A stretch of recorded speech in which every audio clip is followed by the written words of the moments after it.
Welcome to Solicited Advice to Live Your Best Life. I'm your host, Kate Hess. You're in the right place if you're tired of feeling stressed, anxious, and overwhelmed, or if your critical inner voice is the loudest voice in your head. Join me each week for actionable, healthful, and healing habits based in mental and emotional hygiene practices to help you turn your self-criticism into self-love. And along the way, bring more freedom, serenity, resilience, and joy into your life. I'm a mental and emotional hygiene coach, and I'm thrilled to join you each week to answer your questions and help you live your best life. Today's topic is a really important one if you're struggling to construct and hold healthy boundaries. So often I talk about how much better life gets when you start implementing mental and emotional hygiene tools and techniques. However, sometimes there are some really tough growing pains you have to work through on your way from where you are to where you want to be. Today's questioner asks, how do you handle people who react poorly when you try to create healthy boundaries, like giving you the silent treatment or ignoring the boundary you tried to draw? When I first embarked on my journey of constructing healthy boundaries, I was starting from a place of having virtually no boundaries. I was a people pleaser and no stranger to the fawn stress response. The result? I was more than willing to sacrifice my needs to take care of someone else. Because ultimately, I believed it was my responsibility to take care of everyone. And I believed the only reason people liked me was because of what I did for them. As I began to release all the stories and beliefs that kept me tied up in knots, trying to take care of everything for everyone, I started to draw boundaries. Often they were met with resistance or surprise. Sometimes I walked them back because it was easier to have no boundary than to confidently hold one. But as my boundary muscle got stronger, I found I was able to draw healthy boundaries with much more confidence and much less resistance from others. We've talked about boundaries before, but let's take a moment to just quickly review the purpose of boundaries. Boundaries are designed to help you preserve your energy, time, and other resources for the things that are truly important to you or necessary for you to do. The reality is, there's only one of you. There are only 24 hours in a day and 7 days in a week. And there are only 365 days in a year. These natural constraints mean you can only do so much. At some point, you run out of available resources and need to make some decisions about what you do and don't do. Boundaries are tools you use to protect your reserve of resources and designate them for specific activities you want to make sure happen. I have a morning practice which is important to helping me feel balanced and resilient throughout the day. I don't want to sacrifice this practice, so I keep my schedule clear until 10 a.m. That gives me plenty of time for my morning practice and to get my day started without distraction. Not taking meetings or appointments before 10 a.m. is a boundary I've created to preserve my time and energy in the morning for something I know I need to do in order to show up at my best during the rest of the day. When you create a new boundary, you're changing the rules of the game. If I had a friend who I talked to regularly each morning, when I began to preserve my mornings for my sadhana practice, it would be totally understandable. They'd be confused why I was no longer available to them during the time I had always been available. Last summer, I was spending some time with my then 4-year-old nephew. He offered to teach me how to play one of his games. Each time it looked like I might be pulling ahead in the game, he'd suddenly remember another rule, which allowed him to move closer to winning and me to move a little further away from it. Which, let's be honest, is a little funny when it's a low-stakes situation like playing a game with your young nephew. But you can easily see how that would feel super stressful and annoying if it was happening in something that felt higher stakes and with an adult. A great way to set yourself and anyone else involved in your new boundary up for success is to include really clear communication when you create that boundary. Let's go back to my morning phone calls with a friend. If I simply stopped answering their calls in the morning, that might be really confusing.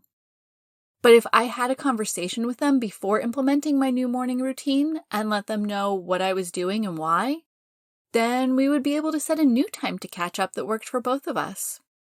The confusion is removed, and everyone is clear on the new rules I've decided to play by. As you begin to create healthy boundaries, you might notice the people you interact with seem to divide into two groups: those who react with compassion and understanding to your new boundaries, and those who react with negativity and disregard. You might also notice another theme running through each of these groups. Those who react with compassion and understanding often have their own healthy boundaries. They're already using this tool and so are understanding when you use it as well. Those who react with negativity and disregard your boundaries are often those who are struggling with boundaries themselves. It helps to understand these negative reactions when you recognize they're coming from a place of unresolved trauma and fear. Your new boundaries can be triggering for someone who is reliant on you showing up in a specific way. When you change the rules of the game, even if you explain why you're changing them, it can be triggering of their own stories and beliefs. For example, for someone who struggles with fear of rejection, your new boundaries might trigger that fear, and their reaction may be to respond with the attitude of, "You don't get to reject me if I reject you first." As with so many things, most of this is usually running in the subconscious, not something they're intentionally thinking through or landing at this conclusion. You might also find someone tries to test your new boundary to see if you really mean it. Perhaps in your past interactions with them, you've been known to walk back decisions. If you often default to the fawn stress response, this might sound familiar. No one wants to learn a new set of rules only to discover they don't actually apply and everyone is really playing by the old set of rules, but them. So it's totally natural and normal for someone to push and test boundaries if they don't have a solid belief these boundaries will be upheld. If you experience this, it's helpful to continue to reiterate your boundary each time someone pushes back on it. You might also benefit from acknowledging that you haven't always been great about holding to decisions like this in the past, but that you're doing things differently and are committed to holding firm in this situation. Let's quickly rewind to episode 5 of the podcast. You are not responsible for the way anyone thinks, feels, acts, or reacts, except yourself. It can be incredibly painful. I know, I've been there. When someone has a really negative reaction to one of your boundaries. You believe you can make all their pain go away by simply allowing that boundary to collapse. But in doing so, you would instead allow all the pain, frustration, stress, and overwhelm the boundary was designed to prevent to rain right back down on you. But here's the thing. They're choosing to react the way they are. They are making a choice, conscious or unconscious, to have a negative reaction to your boundary. And that choice, it's out of your control. You can't go into their brain and determine what thoughts and feelings they have. What is in your control is how you take care of yourself. If you created a healthy boundary to take care of you, that's what you need to focus on. The reality is, triggers are weird. We don't always know what will trigger an old story or belief, a fear, or an unresolved trauma. But we do get to control how we respond once triggered.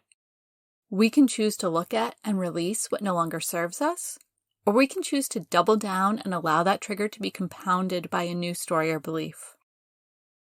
We're all at different places in our journey. There was a really long time when I chose the double down option, when my comfort zone focused on all the things the world was doing to me and not the ways that I was responding to the world. And while it's helpful to have compassion for where someone is in their journey, accommodating their stories and beliefs simply allows them to remain in their comfort zone a little longer, which in turn allows them to avoid facing what might help them grow and heal. I've talked a lot about why someone might react negatively to your boundaries, because I think it's important to be able to see their reaction through the eyes of compassion. It can be really frustrating when someone reacts negatively to something you've done in an attempt to take care of yourself, something that allows you to do the things that make it possible to show up at your best. When you find yourself getting ready to lose your patience having to state your boundary for the umpteenth time, try to refocus on compassionate communication. A harsh response from you will often only compound the triggers, stories, beliefs, and fears which are fueling their negative reaction. And, having said all that, it's important to recognize sometimes you need to let someone know if they can't respect your boundary, you'll need to create some extra space between you and them until they can. Again, using clear and compassionate communication, this is simply stating another boundary. I know this can all feel really hard, and there are days when it just feels so much easier to simply release any boundaries and let things go back to the old status quo. Over a decade into this journey, I can promise holding those healthy boundaries is so worth it. Not only does it help you take care of yourself in the best way possible, it also sets an example for others. In my own life, I've seen people who pushed back at my boundaries begin to understand and actually respect and implement their own healthy boundaries after seeing the positive impact they had on my life.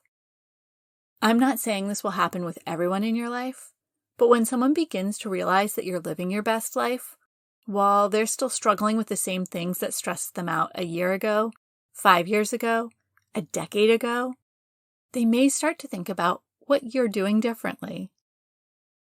When you lead by example, you can help others begin to shift their stories from, I'm going to try and keep you stagnant because I don't want to be left behind, to, wow, whatever you're doing is working for you. I think I might want a piece of that.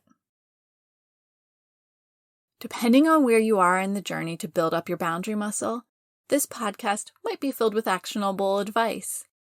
Or it might feel like I've left you hanging without any guidance on how to actually start building a healthy boundary.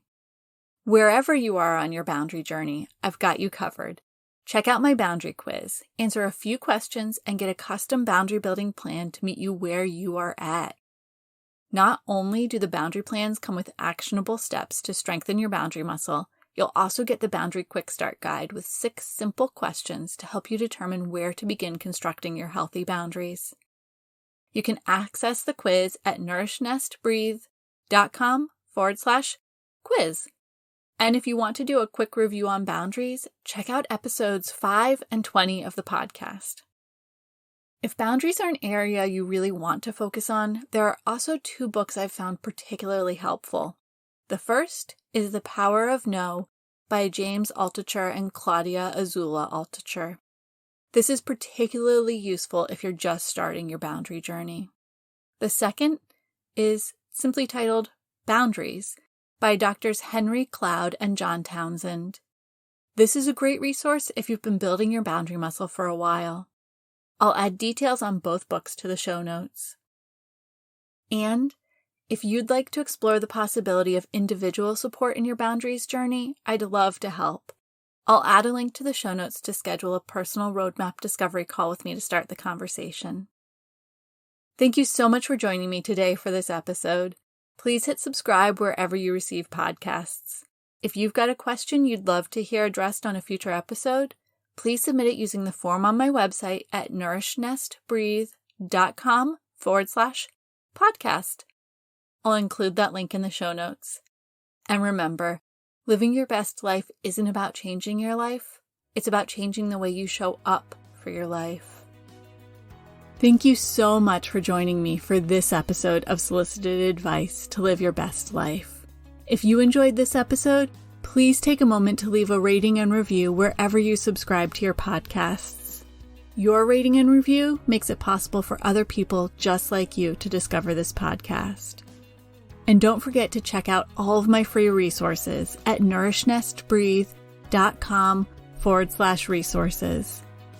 I'm sending you a great big hug. You've got this.